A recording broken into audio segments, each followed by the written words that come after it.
The Influencer's Edge is brought to you by the Rapid Sales Accelerator. If you're ready to skyrocket your sales by 30% or more in just 90 days, then you need to claim your free training right now. You'll learn 4 words that will compel your prospects to trust you like they were children within the first 3 to 5 minutes of any conversation across any platform and any medium. You'll learn how to give your prospects objection amnesia, to crush objections like, I need to talk to my spouse, or I need more time to think it over, or it's too expensive. If you'd like to claim your free training now, go to www.paulrossbook.com. Do it before your competition does it now. Welcome to the Influencer's Edge. This is the place where you come to get the latest breakthroughs, cutting-edge insights, tools, and techniques to leapfrog over the pack in sales, persuasion, and influence. Be sure you visit our website at www.theinfluencersedge.com. And while you're there, subscribe to us via your favorite network. Now sit back, tune in, and enjoy today's episode. Okay, welcome back to the Influencer's Edge, the show that disconnects the dots. Say it with me, ladies and gentlemen. Colors outside the lines and thinks outside the box. And our guest today, I think, fills all of those requirements. Let us welcome to the show Dr. Sarah Maxwell. Actually, Sarah Maxwell, PhD. My Jewish mother would say you're a doctor, a dentist.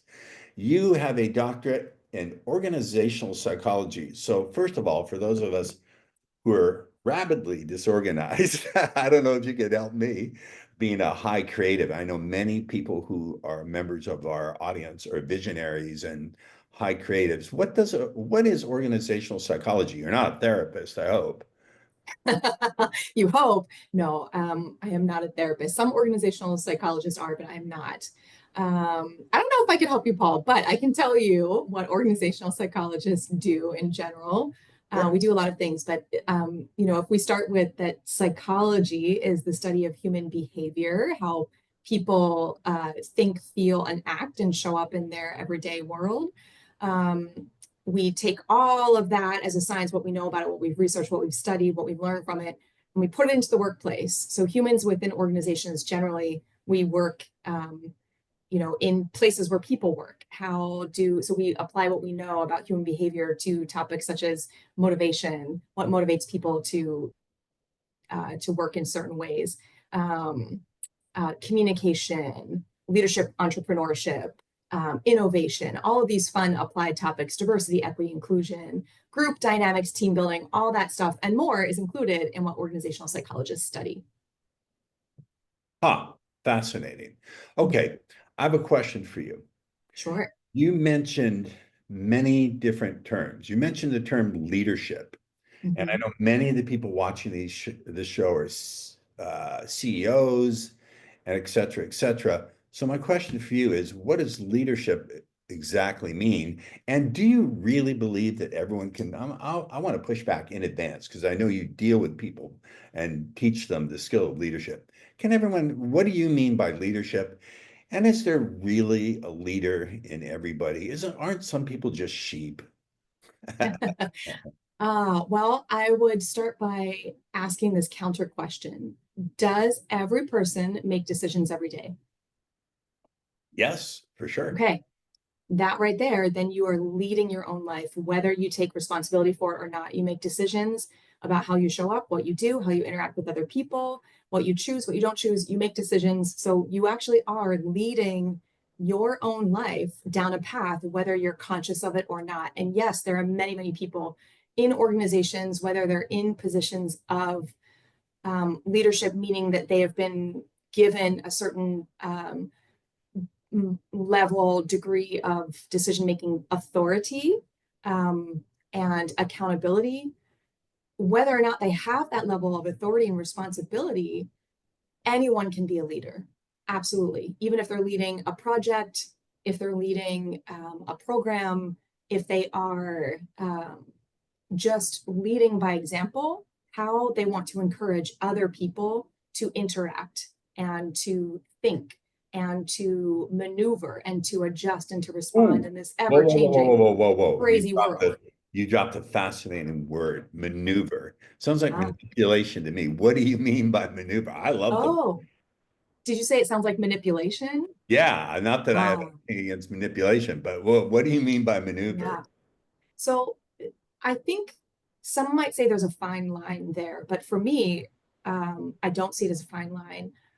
I do not advocate for, nor do I encourage anyone to actively manipulate.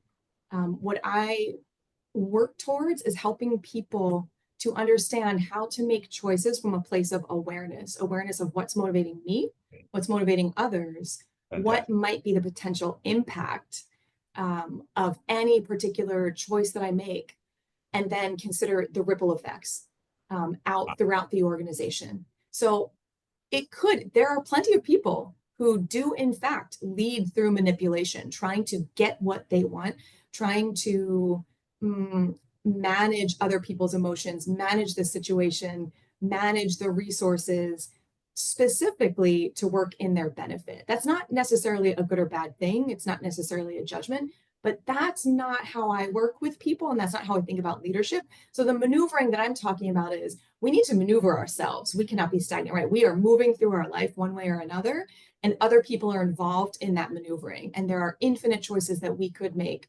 throughout our day. So if we don't recognize that we are actually within each of us is a leader who is making those decisions, then we're doing so unconsciously and we're, basically making ourselves victims of our circumstances as opposed to saying, what is it that I want to bring into this situation? What do I want to bring into my life? What do I want to bring into this organization or my family or my, social group? Or, we can spiral out from there. Is that helpful? Yeah. And yeah. Yes, and it brings up more questions in my mind. Ah, It seems in order to have that skill, it breaks down to smaller skill sets, not less yes. important, but just sub skills. For example, you have to have the ability to introspect Yes. and the courage to do that introspection. So 100%. so how do you teach? I know you were in the corporate world and now you have Yeah. get into your current endeavors and passions, but how did you teach hard nosed? This is a stereotype, and I understand that it's a trope, it's a meme, and I get it. But for the sake of the discussion, how do you teach hard nosed? Just give me the facts and the data and get out of my office. How did you teach those people how to be introspective, or do I just have it wrong that that's a stereotype that doesn't hold true? Mhm. Certainly, I've encountered that stereotype. I think the way I always look at it is any group, almost any group, there may be exceptions, but my personal experience is that any group I have ever encountered, whether it's, working context, social context, family context, any group is a microcosm of the macrocosm. And if you look at humanity as a whole, there are some things that we share in common. Every single human being shares in common. And then there are some other aspects of how we show up that are different. So, sure, I've encountered some of those, typical stereotypes of the over analytical, very unidimensional mind, very impatient, get it done, driven, dominant, domineering, however you want to say it. There are all kinds of stereotypes. How do I teach them? Yes. That's a little bit of a loaded question because one, it assumes that, well, let me step back. Um, there's a motto that I use to drive a lot of the work that I do. And it is start where you are, use what you have, do what you can. So the only way, again, I'm not trying to manipulate people. I believe in the absolute sovereignty of every human being to make their own decisions. Beautiful. Now, do I look at human beings and wish they were making different decisions? Yes. Why? Because I see that they're making decisions that are harmful to themselves, harmful to the people around them, in a variety of ways. Do I wish to help reduce the harm and suffering in the world? Yes. So we start from a place of how much awareness is here. So first, it's how quickly can I diagnose the level of awareness that someone has, and at the same time maintain an open mind. an open mind that is curious, that doesn't assume that my diagnosis about someone is correct. So I, That's the amazing skill set. I mean, it's a choice. I lead with curiosity. I mean, you hear people say these things, and you might say, well, what does that really mean to lead with curiosity? But I remind myself whenever I meet someone new in any context, I remind myself that one, we as humans, this is one of those things that we share in our common humanity, we as humans tend to see others as we are, not as they are.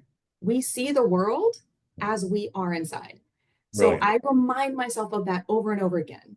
Can I open myself up to see this person, whether it's meeting a friend for coffee or walking in and I have 5 minutes to meet this executive in between, their other meetings, and I need an answer to something, or I'm trying to diagnose something, or get it, do a really quick pitch on an idea, get them wrapped in, get an approval for something, whatever it is. I try to remember that this is a human being who operates just like me. Can I remove all the assumptions? Can I remove all the stereotypes? Can I remove all the judgments that my mind wants to layer on top of every human being I encounter? It's a tough discipline. It's It's a not. very tough discipline, and discipline is the word. It doesn't happen on its own. So now we get back to your question of how do I go about teaching people these skills? One, there generally needs to be a willingness. There needs to be some kind of opening, and that opening might be very, very small, very, very small. But if there is some opening where someone has a little bit of a curiosity about what it could be like to interact with people differently, to see the world differently, to, just some little bit of curiosity, there's a way to go in and start exploring. And you have to really explore and understand the internal terrain before you can map out a plan for how you change it. It's kind of like that. Makes sense perfectly. Did you, I promise, well, we will jump into the rest of your biography and what you do, but this is engaging my curiosity. You are bringing out the curiosity in me. So, Okay.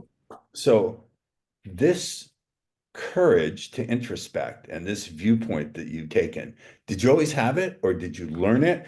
Did you have a model? Was there some role model in your life when you were young? Or did you take it on as you grew, or did you have it naturally? How the hell did you come about it? This is a fun question. Most questions are fun questions because I am naturally very introspective. So I'll start there. As far back as I can remember as a very, very young child identifying as a seeker. I'm just very curious about everything. And I realized from a very young age, no one else can get inside my mind, and I can't get inside someone else's mind. So there's a whole world that is just mine. What am I going to do with that? My inner world is just mine. I share a lot of that with people, but they will never be able to fully experience it. So I think from a very young age, that just fascinated me. Did I have role models? I have a lot of teachers over the years who have shaped is a better word, who I have invited to shape my thinking, but not necessarily a specific model. Some of some of the people who have really shaped my thinking are my spiritual teachers. Thich Nhat Hanh, a Zen Buddhist master who has left this earth 3 years ago. Jack Kornfield, another Buddhist monk who A is Jewish still, Buddhist, a yes, Jewish he is. Buddhist, a Yes, he Jew, is. Jew in the lotus. One of a very interesting cadre of Jewish Buddhists. Yes. Yeah. So just a couple. There are more. Okay, so let's finally dive deeper into I told you I'd do this with your bio. I told you. Her corporate career has focused on developing individual and organizational capability from a human-centered approach. I get that. And she works at the intersection of behavioral science, ancient wisdom practices, and transformational change. Now, that really grabbed me when I saw your application. Intersection of behavioral science and ancient wisdom practices. It's such an error to think that they are in opposition or in Ah, contradiction, but in fact, You're the guest, not me, but I have my big discovery, or it's not my discovery, but my big opening was when I saw they were complementary. So talk a little bit about that, please. Yes, and please feel free to jump in at any point to insert your comments too, because this is one of my favorite things to talk about. I agree. It is I also believe that it is an error to think that these two things are not separate from each other. So behavioral science, we talked about that just a little bit. Um, Organizational psychologists tend to focus on the science of human behavior in workplace and industry and how we apply ourselves in terms of skills, abilities, personality, what makes these human systems function well, what makes them dysfunctional, and where there is dysfunction, how do we go about, I guess you might say, repairing it or bringing it back into functioning. But where I come from, where I see that there's a natural overlap between the ancient wisdom technologies, things like um, meditation practices, practices that are designed to help us turn inside, take an honest look at how I'm functioning on the inside and how is that impacting, again, the decisions that I make and the lifestyle that I live, and how is that impacting all the other people around me. So where I see a natural intersection right now is the paradigm of positive psychology. So where traditionally the field of psychology would look at human behavior, the human mind and emotional space, and say, let's look at what's not working well and then how do we fix it, sort of like a therapeutic model. Right. Positive psychology says, no, let's instead study human thriving. What does it mean to live well, to be happy and healthy and thrive? Let's start there. And Mhm. so that I think is these ancient wisdom practices that humans have utilized for millennia. Yoga, mindfulness are a couple of the traditions that I've incorporated for decades into my personal and professional life. I think they all come together in this paradigm of positive psychology, human thriving. Yeah, and you are also a mindfulness instructor. Yes. I've taught mindfulness as well, and you took yoga teacher training, so you can do a sun salutation for us. Let's do it together. Ladies and Oh, gentlemen. Paul, you teach. Let's see. Let me see what you got. Okay, here we go. You ready? I'm ready. That's my sun salutation. And the breath, Beautiful. my yoga teacher, Mark Whitwell, taught me the breath has to lead the movement. So That's the right. inhale has to be longer than the movement. Correct, Yeah. Amanda? The breath absolutely should lead the movement. And that actually, that is something that is so simple, but even so many people, right? There's so many people are so disconnected from their bodies. They don't track the breath. They don't understand. They never feel the breath as it moves through the body, as it enters, as it leaves. That breath is a very simple tool to help people to meet people where they're at. So, again, how do I bring all these practices into the workplace, into the work I do with coaching and teaching and consulting? It could be something as simple as demonstrating for people that when we start a meeting, let's breathe together. I really don't care if you think that that feels weird. I'm going to demonstrate for you, right? I'm going to demonstrate for you the invitation that instead of jumping right into the agenda, we take 20 seconds to have three breaths together and see how that changes the mood, the tone, the feeling within that space, right? Something so simple. Why does that feel familiar to me? I don't know. Anyway, let's skip that. Let's skip that and just dive and continue to go. All right, intersection of behavioral science, ancient wisdom, and transformational change. Love that. Founder of White Owl Advisory. Pause right there. White, my first animal are cats. My second animal are owls.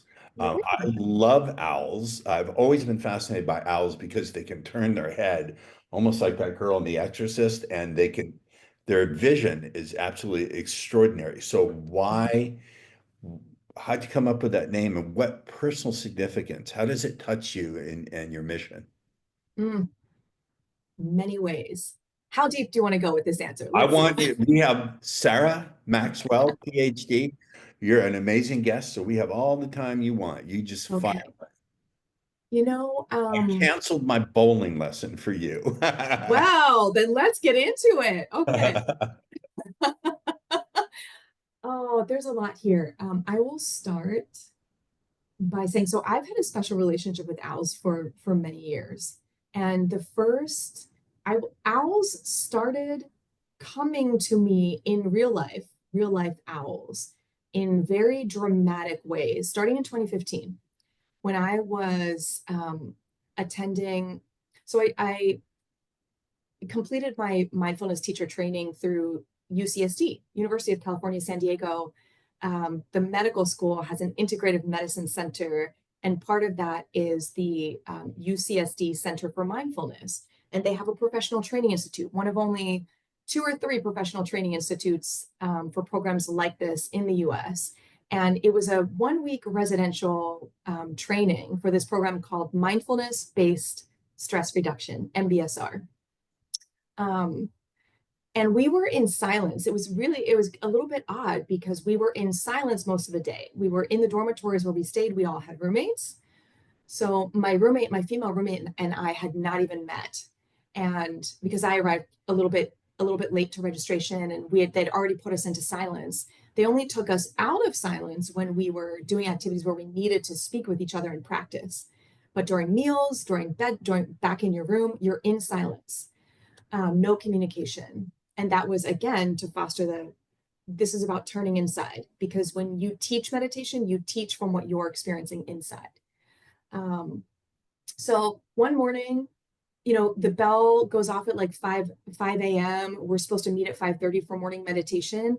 And she and I are getting dressed, and we hear this loud thunk on the window. And if you can imagine, so we're in the middle of the Southern California desert, like outside Palm Springs area. And there was a thick ledge, probably a 6-inch wooden ledge outside the window, really tall floor to ceiling windows. And this massive barn owl, they have their huge barrel chests. They're enormous animals. They can have a wingspan of up to 4 feet, 4.5 feet sometimes. They're enormous.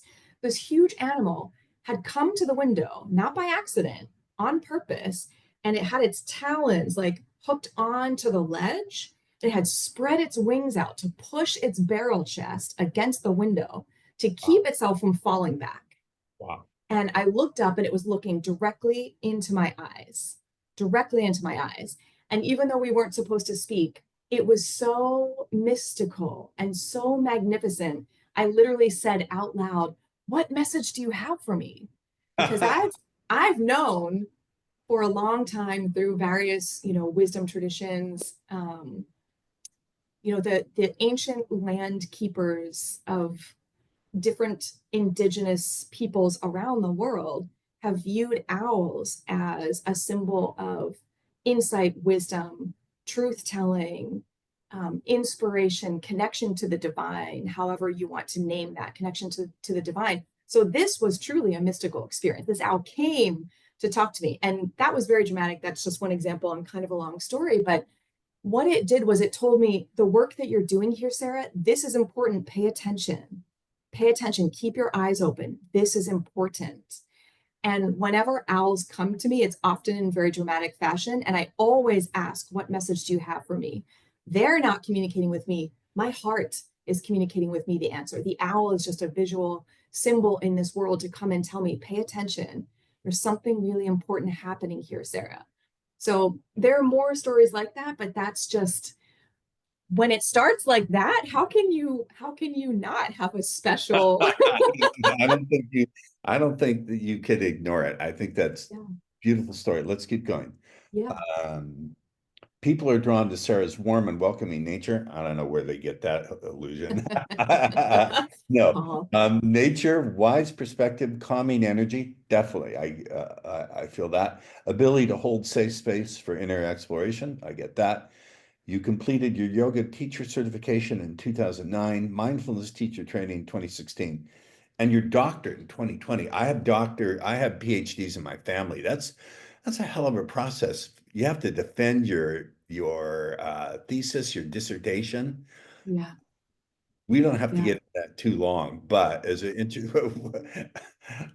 was that difficult or were you? Oh, it's a hell of a process. It is a hell of a process for reasons that are difficult to describe to someone who hasn't gone through it.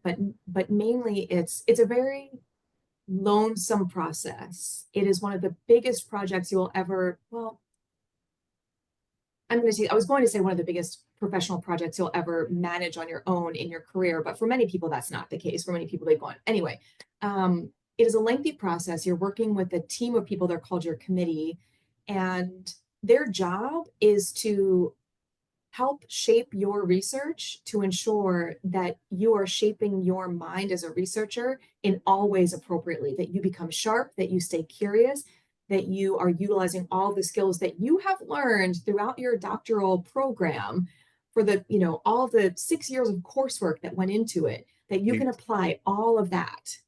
That you can apply all of that into understanding the world through this one project that you're managing.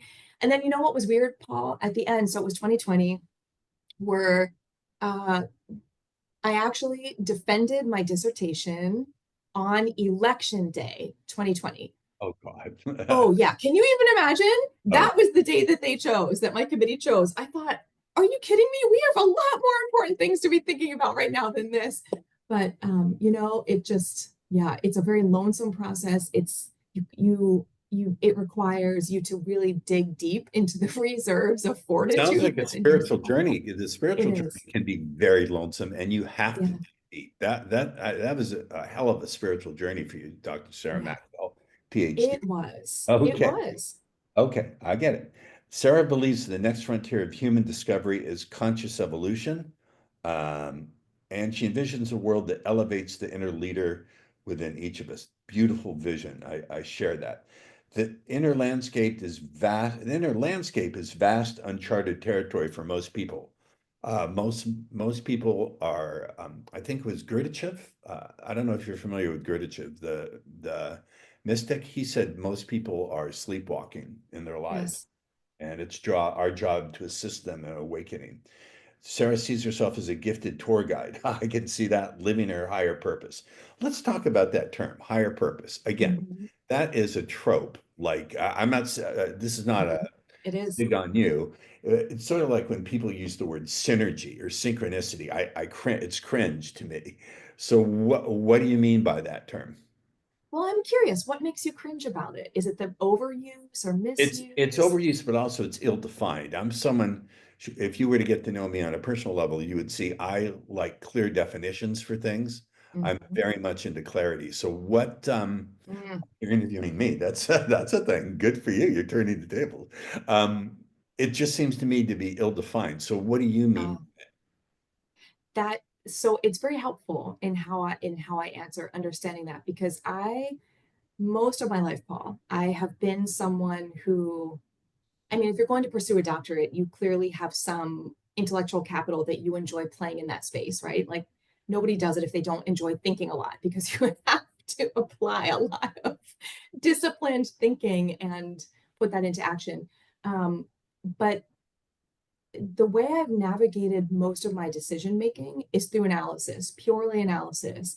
Think, gather the data, all the information. And what started waking up for me in the past few years on my spiritual journey is this other way of making decisions. And it reminds me, there's a Rumi poem, and I'll paraphrase because I don't remember it exactly, but it's there are two kinds of knowing. There's the knowing that comes from the scrolls and the classroom, right? The doctorate. Then there's the knowing that no one can teach you. It comes from within. I love That that. kind of knowing, you know that kind of knowing, Paul. I love Everybody does. Some of us are more in tune to it than others, and we can learn to tune in to that kind of knowing. And you can't prove it to anyone. that. My spiritual teacher, mentor Joe, who I've been working with for 3 years on developing myself in this way, my ability to really trust my intuitive knowing. He says, Sarah, nothing is real until it's felt. So you can teach someone all day long, you can talk about it conceptually all day long, you can have the best model, but until someone feels it for themselves, it's just a concept. And so that for me, like when you say, it's ill defined. So help me, help me like define it. It's one of those things. Your higher purpose is something that I think the more we can loosen the reins on wanting perfect clarity around why I'm here, Yes. the more that answer actually arrives. I love that phrase, loosen the reins. Yeah, That that's requires, I'm just going to say the word, that requires faith. it does. You have to have faith. 100%. This is coming from 100%. someone who's a pretty hard-nosed agnostic. It requires faith. I've had to Yes. step into faith in my own journey, and particularly in times that are very troubling, I've just had to say, I have faith that I will find the wisdom and the courage and the strength to get through. Yes. That is it. That is it. And for some people, I think faith is something much richer than, if we really want to get into definition, faith is much richer than just belief. But I had this, okay, you also use the word synchronicity, right? That it's one of those overused words. I believe in synchronicities. I have them all the time. And So I do also I. recognize that, So do I. I'm playing devil's advocate here. right. And I also recognize, playing devil's advocate, that the meaning that you and I place on and others place on synchronicity, it's only meaningful because I give it meaning. I choose to give it meaning, and others don't choose to give it meaning. And that's the glorious part of being a human, is that you get to choose what you give meaning to. So the other day I went for a beach walk, as I often do, and this person, I saw him out of the corner of my eye just coming right at me, and it felt like not aggressive, but very assertive. I was like, why? What's going on? And asked me to go for a walk with him. And I felt this curiosity that I've learned when I have those curiosities. There's something there, and I don't know what it is, but I have time. So fine, let's go for a walk. We ended up having this very synchronistic conversation over the next 2 hours, complete strangers, about that we were offering to each other through debate, a little bit like the conversation you and I are having, a little bit of like pushing on each other. Um, Talking about the things that the two of us are, each of us was struggling with right now within ourselves.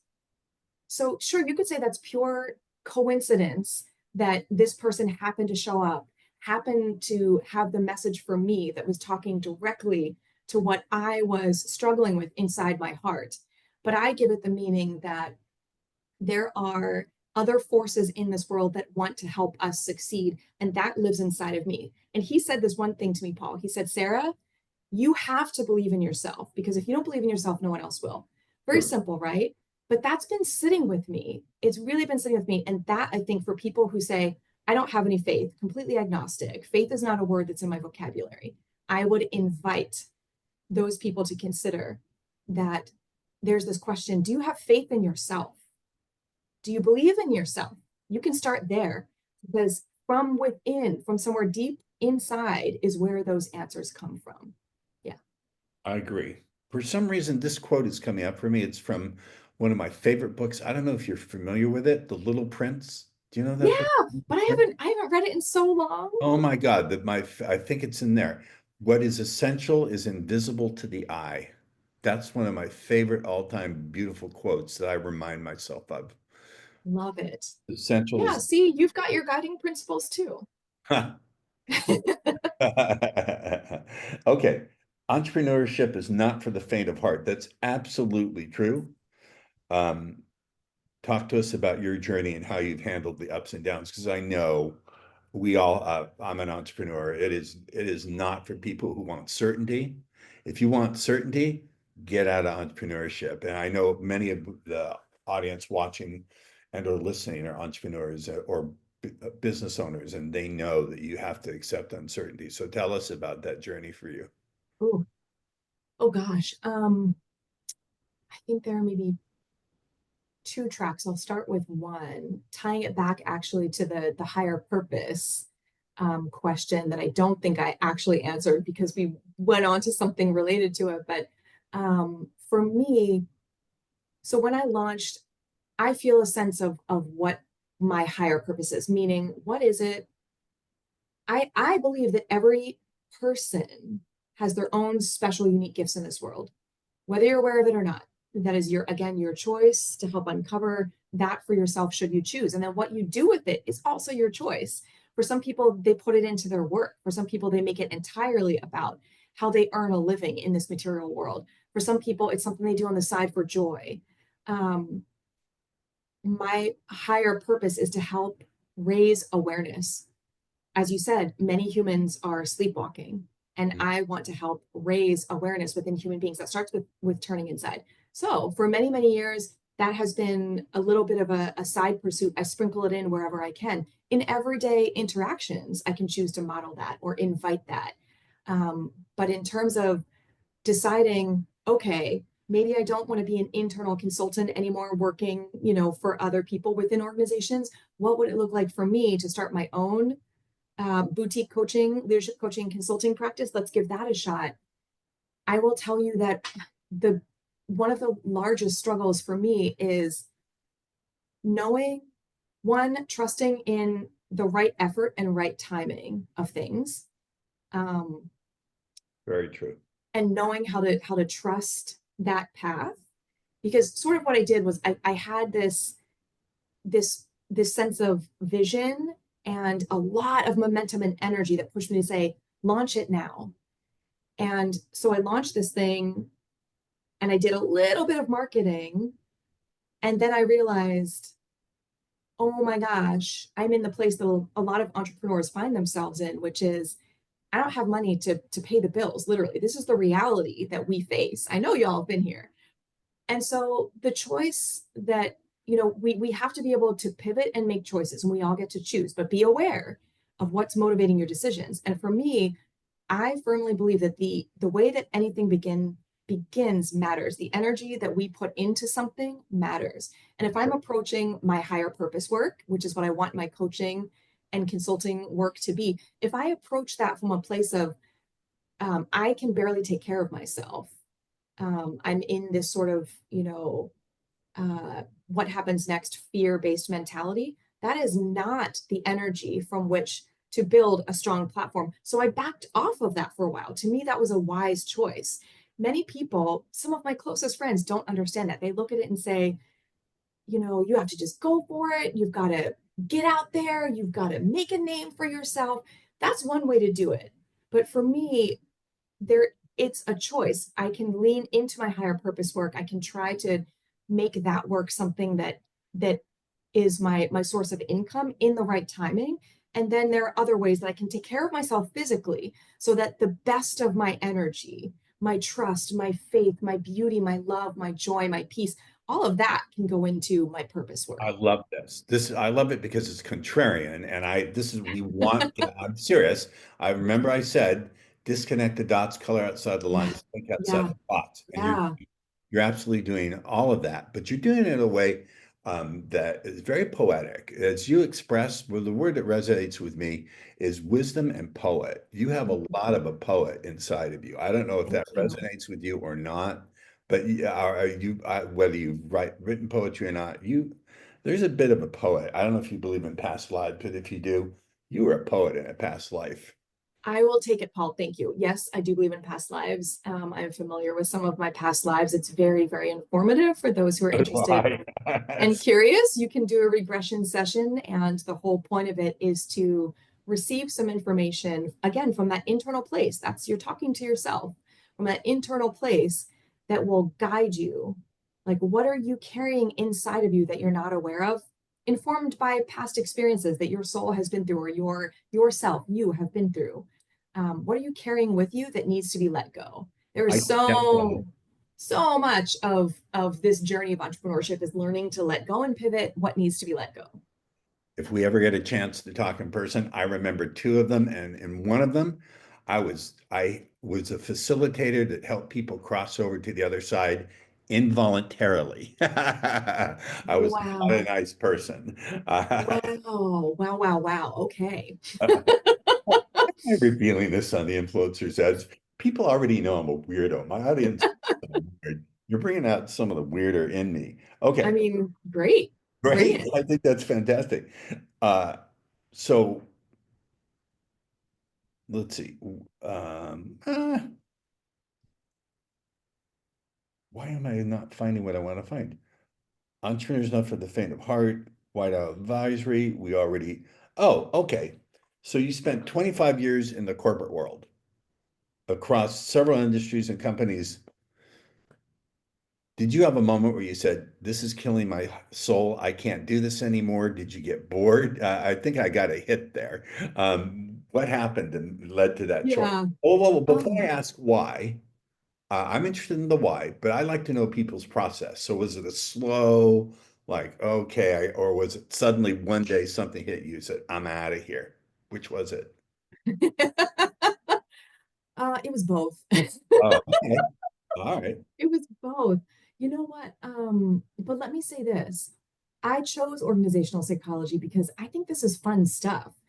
And part of what I've learned is that the larger that human systems get, the larger they grow, the more complex they are.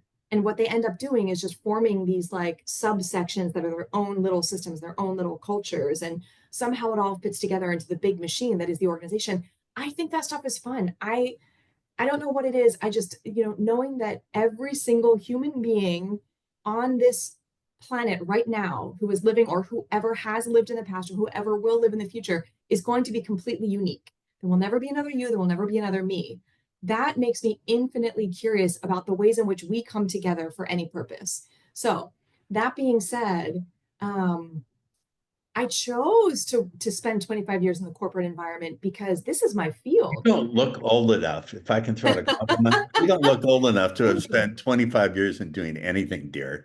Are you, how many filters are you using? Because you don't look old enough to have been doing anything for I always 25. tell people it's all the yoga, Paul. It's all the yoga. And I'm sort Okay. of kidding, but not really. Okay. Um, yeah. So it was a long process of observing the way in which I could operate when I am an employee serving someone else's purpose and mission versus how I really wanted to operate and work with people on my own as an independent or as an entrepreneur. Or there are some environments, I know people who are entrepreneurs. They work within organizations, but they're given so much autonomy to Oh, function as an entrepreneur, to say within the bounds of what we do here, you've got a great idea, I'm going to give you some resources and autonomy and a timeline. Have at it, have fun, make it happen. tell us a story where that happened to you. Tell us, Oh, give us a good one. you know what? Okay, so I launched an internal podcast Tell at a us. company that I work for. There, I was a consultant, and they were looking to like build a learning and development program, but the resources were minimal. There were minimal resources in all ways. But we had this really small budget, like really small budget. And I thought, well, that's not going to buy anything. It won't buy a learning management system. I can't build content with that. Like, what can I do? And I noticed when I go into an organization and I start asking, who do I need to talk to about X, Y, or Z? And you get the list of people and you go and you do your networking. And then I would say, okay, well, who do I want to talk to? Who has the information? Who are the subject matter experts in your department, your department, your department?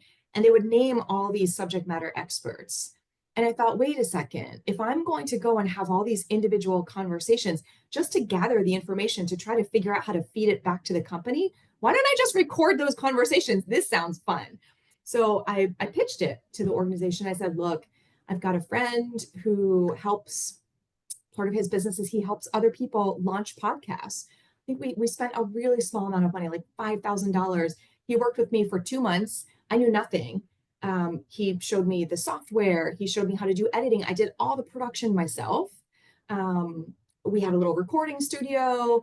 I set up, we had resources we gave to the guests, like all this stuff. It was super fun. I interviewed lots of senior leaders across the organization. I love having same thing that you like. It's fun. Oh, Interview the CEO.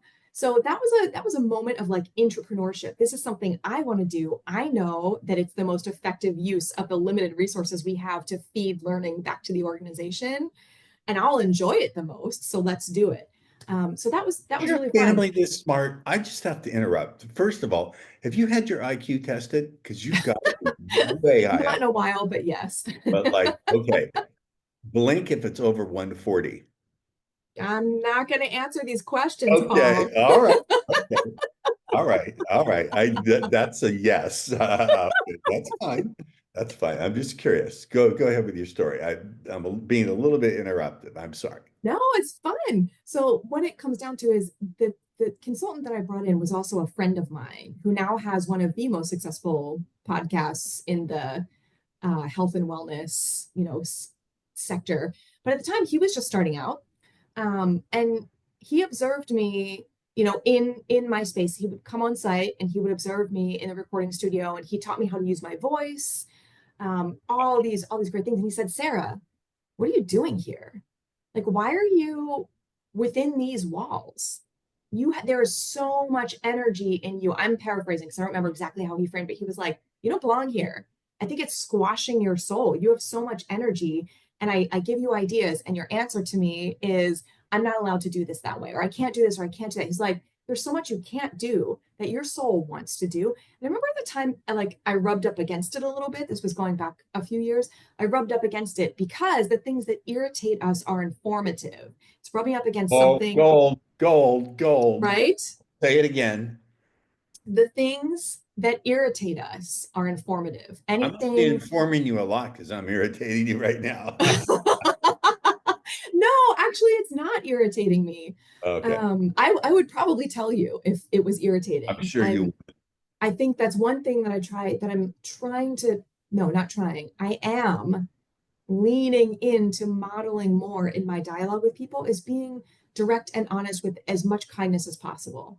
I think that's important. So part of that is, we don't often directly talk about emotions, but if I were feeling irritated, I might say, "Paul, I'm feeling irritated right now. I'm going to tell you what that's activating inside of me." Right. So I'm not saying you're irritating me. I'm Um, joking. I'm yeah, just poking at you. I know. And I'm just turning it into something else. I love it. No wonder you got your doctorate with flying colors.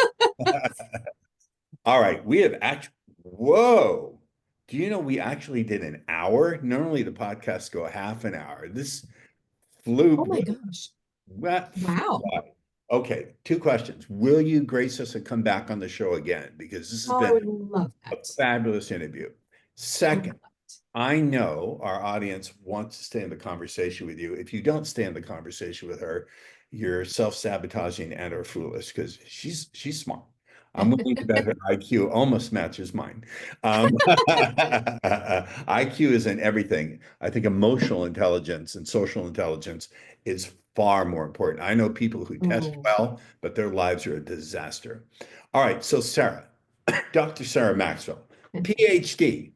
How do people stay in the conversation with you? Do you have a gift? Do you have a website? What do you got for us, absolutely. Sarah? Absolutely. Head on over to White Owl Advisory, WHITEOWL advisory.com. That's my website. And I'm working on a couple of resources that will be up shortly. So, probably by the time this goes live to your audience, I'll have some free resources available. But also, you can schedule with me. Please feel free to do it. A 20-minute chemistry call. If you're curious, if you think, there's something about her, I either just want to know more about what she does, or I'm curious to see if Sarah might be the person to work with in my own leadership development, schedule a free call with me. I love that, a chemistry call. I've never heard that one before. I've heard consults, but I'm gonna steal that, a chemistry call. So you just helped me with my marketing. Thank you. All right, Sarah, thanks for being a fabulous guest and agreeing to come back on the show again. Stay with me so we can have a little green room chat. Ladies and gentlemen, once again, do I bring you freaking fantastic guests? I do I bring you freaking fantastic guests? So thanks a lot, everyone, and to the hostile alien fleet hovering just outside Earth's atmosphere in the cloaked spacecraft. Remember, eat the Canadians first. All right. Thanks much. Thanks, Paul. Hold on. The Influencer's Edge is brought to you by the Rapid Sales Accelerator. If you're ready to skyrocket your sales by 30% or more in just 90 days, then you need to claim your free training right now. You'll learn 4 words that will compel your prospects to trust you like they were children within the first 3 to 5 minutes of any conversation across any platform in any medium. You'll learn how to give your prospects objection amnesia, to crush objections like, I need to talk to my spouse, or I need more time to think it over, or it's too expensive. If you'd like to claim your free training now, go to www.paulrossbook.com. Do it before your competition does it now. Thank you for tuning in to the Influencer's Edge, where you get the latest breakthroughs, cutting-edge insights, tools, and techniques so you can leapfrog over the pack in sales, influence, and persuasion. Remember to visit our website at www.theinfluencersedge.com to enjoy even more great episodes like this one. We look forward to seeing you again on the Influencer's Edge Show.